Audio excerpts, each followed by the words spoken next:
जरा सोचिए, अपनी शर्तों पर एक जिंदगी जहां नौकरी की कोई मजबूरी न हो।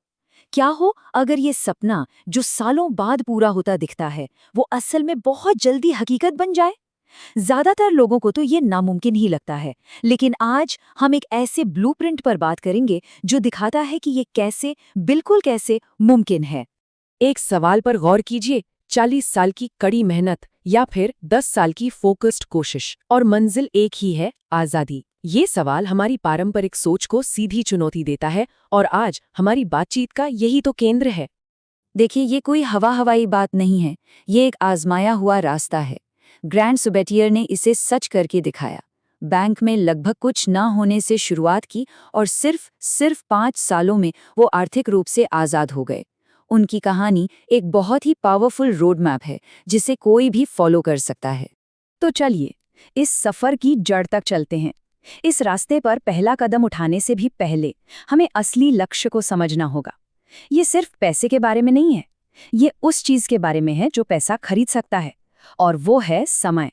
तो आखिर ये वित्तीय स्वतंत्रता है क्या चीज? इसका मतलब ना बहुत सीधा है।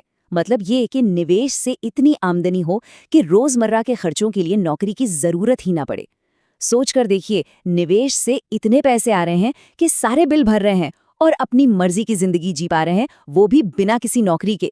यही है अपने समय का मालिक बनना। ये एक लाइन इस पूरे सफर का सार है। जब अपने समय पर अपना कंट्रोल होता है तो हम चुन सकते हैं कि क्या करना है, कब करना है और किसके साथ करना है।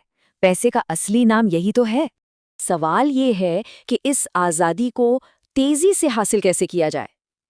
जवाब एक बहुत ही पावरफुल 3 स्टेप की प्रक्रिया में है, जिसे हम एक फाइनेंशियल फ्लाईव्हील या वित्तीय चक्के की तरह समझ सकते हैं।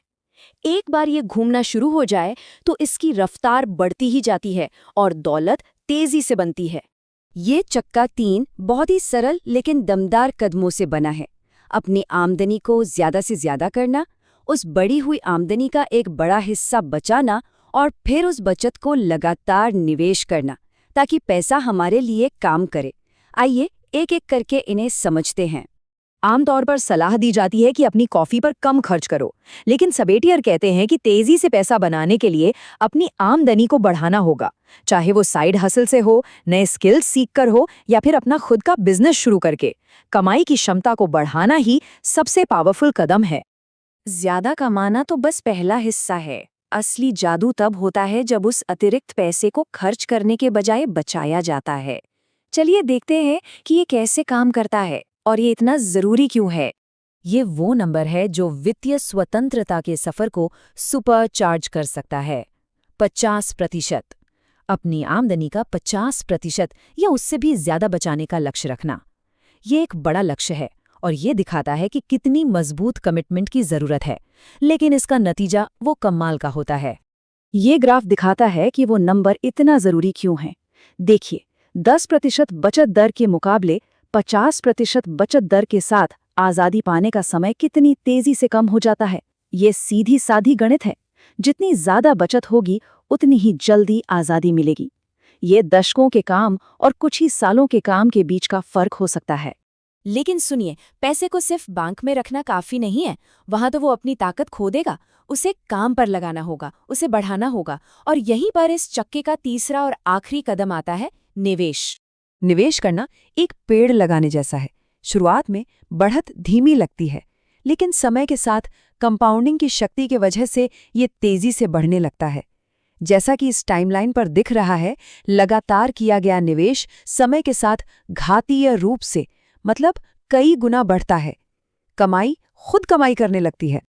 अब इस 3 स्टेप के सिस्टम को असरदार तरीके से चलाने के लिए इसे एक मजबूत नींव पर बनाना होगा। ये सिर्फ रणनीति की बात नहीं है, ये एक सही स्ट्रक्चर और सही मानसिकता की भी बात है। सोचिए, एक पैर की मेज कितनी अस्थिर होगी। ठीक वैसे ही आमदनी के एक स्रोत पर निर्भर रहना बहुत रिस्की है। एक मजबूत नींव बनाने का मतलब है आमदनी के कई रास्ते बनाना। इससे न सिर्फ कमाई बढ़ती है, बल्कि एक सेफ्टी नेट भी मिलता है जो इस वित्तीय सफर को ज्यादा स्थिर और सुरक्षित बनाता है। लेकिन इन सब रणनीतियों की जड़ में है हमारी मानसिकता।